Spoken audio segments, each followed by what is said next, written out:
Salam Pancasila. Yang terhormat Bapak dan juga dosen, perkenalkan saya Elva Sobikolina, mahasiswa BINUS Online University Program Studi Teknik Industri. Pada kesempatan ini saya akan mempresentasikan hasil proyek kami dari tugas mata kuliah karakter bimbing Pancasila yang berjudul Peran Pancasila dalam menciptakan lingkungan akademik yang berkarakter dan berkualitas. Presentasi ini akan membahas beberapa poin utama, yaitu latar belakang, rumusan masalah, hasil temuan dan juga solusi, kemudian kesimpulan dan refleksi pribadi. Saya akan menyampaikan dengan struktur yang jelas dan singkat agar dapat memberikan gambaran yang komprehensif tentang proyek ini. Untuk membangun lingkungan akademik yang berkarakter, kita perlu melihat data kaitannya dengan 4 pilar SDG. Ada SDG 4, pendidikan berkualitas dan inklusif, kemudian SDG 9, inovasi dalam sistem pendidikan berbasis teknologi, SDG 10, pengurangan kesenjangan pendidikan antar institusi, dan yang terakhir yaitu SDG 16, institusi yang kuat dengan nilai integritas dan etika. Saat ini, pemahaman Pancasila di kalangan mahasiswa seringkali hanya dianggap formalitas. Kasus plagiarisme dan juga kecurangan akademik meningkat yang menunjukkan bahwa perlu pendidikan karakter yang lebih kuat. Selain itu, kesenjangan kualitas pendidikan antar institusi masih menjadi tantangan yang bertentangan dengan prinsip keadilan sosial dalam Pancasila.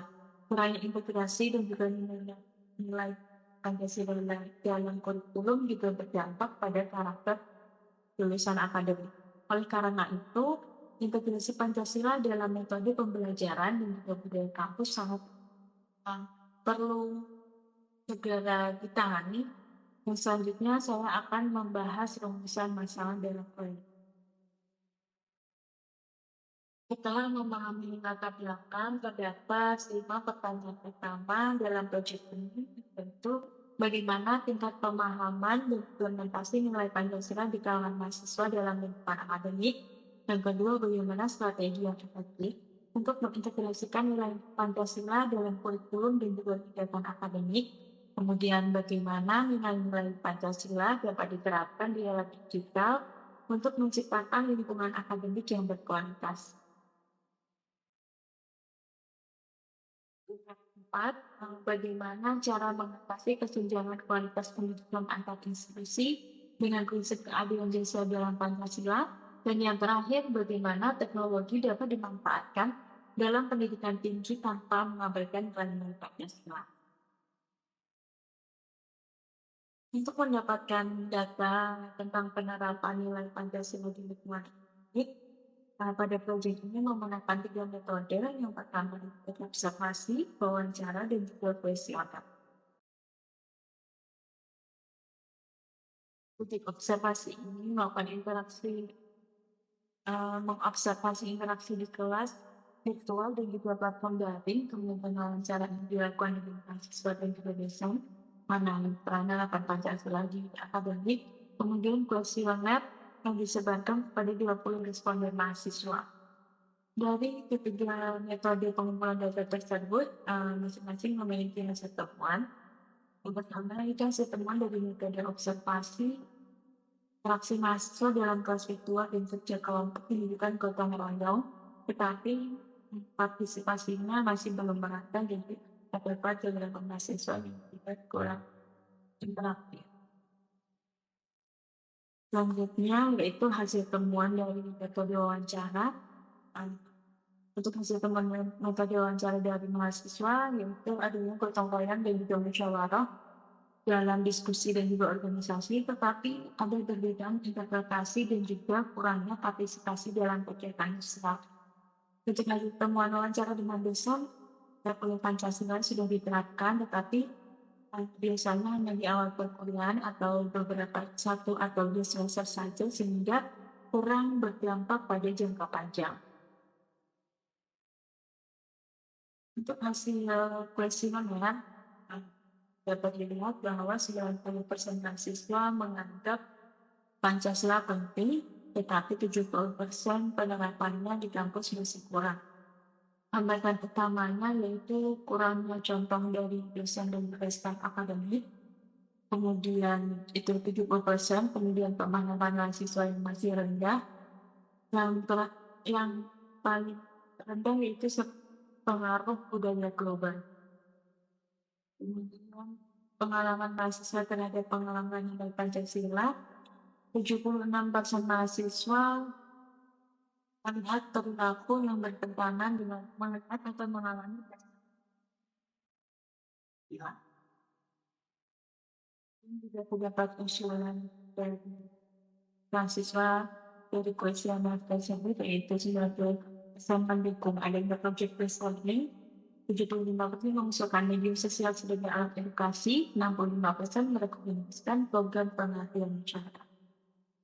Berdasarkan hasil temuan melalui 3 metode pengumpulan data tadi, saya akan menjelaskan solusi untuk meningkatkan integrasi nilai Pancasila di lingkungan akademik.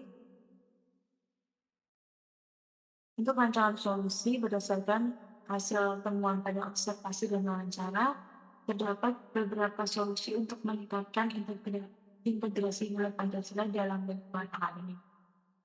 Yang pertama yaitu berkaitan dengan SDG 4 dan 10, di mana pembagian tugas yang adil dalam kerja kelompok untuk menciptakan lingkungan belajar yang inklusif.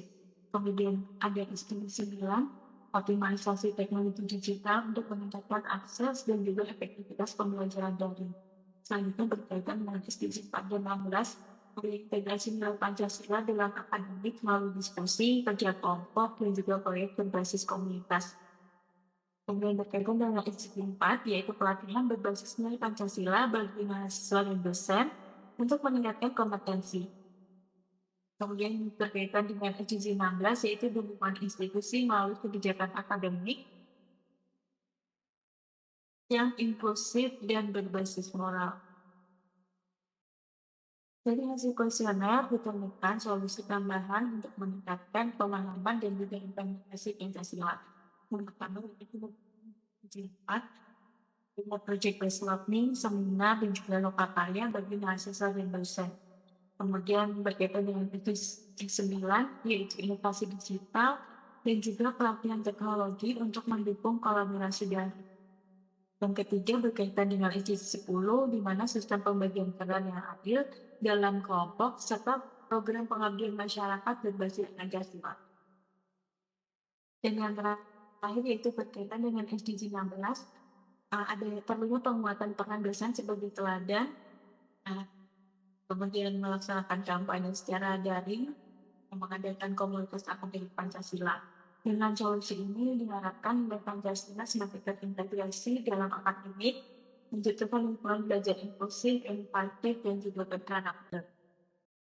Dari penanggung ini, mayoritas mahasiswa memahami Pancasila secara teori, tetapi penerapannya masih bervariasi.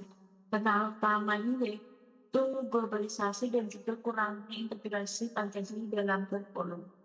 Kemudian pembelajaran berbasis project atau project based learning, diskusi kebangsaan, dan pengabdian masyarakat perlu dioptimalkan agar mahasiswa tidak hanya memahami, tetapi juga mengerti nilai-nilai Pancasila. Di era digital, etika bermedia sangat penting. Sikap kritis, keterbukaan informasi, dan tanggung jawab dalam berinteraksi daring juga harus dikembangkan. Kemudian kesimpulan yang keempat yaitu kesenjangan akses pendidikan perlu diatasi melalui kebijakan afirmatif, beasiswa, dan juga kolaborasi antar institusi untuk pendidikan yang lebih inklusif. Kesimpulan yang terakhir yaitu teknologi harus dimanfaatkan untuk pendidikan yang berbasis karakter, toleransi, dan keberagaman sesuai dengan nilai Pancasila. Oleh karena itu, mahasiswa, dosen, dan institusi harus bersama-sama mengoptimalkan pendidikan berbasis Pancasila agar lingkungan akademik menjadi lebih berkarakter dan berkualitas. Selanjutnya yaitu refleksi pribadi. Saya selama melaksanakan atau mengerjakan proyek. Dalam proyek ini saya berperan aktif dalam penyusunan proposal, pengumpulan data, dan juga pembagian tugas dalam tim. Pengalaman ini mengajarkan pentingnya perencanaan yang lebih baik dalam penelitian. Proses observasi dan juga wawancara dengan dosen memberikan saya wawasan mendalam tentang penerapan nilai Pancasila di lingkungan akademik, terutama dalam pembelajaran virtual atau daring. Saya juga memastikan adanya kolaborasi tim berjalan dengan efektif dan juga bertanggung jawab dalam penyusunan laporan akhir dan mengintegrasikan berbagai temuan secara komprehensif. Proyek ini mengembangkan keterampilan saya dalam berkomunikasi, analisis data, dan juga kepemimpinan. Kini saya bisa percaya diri dalam menghadapi tantangan akademik dan lebih bisa profesional. Itu merupakan presentasi proyek karakter building Pancasila. Terima kasih atas perhatian dan kesempatan yang diberikan. Semoga penelitian ini bermanfaat bagi kita.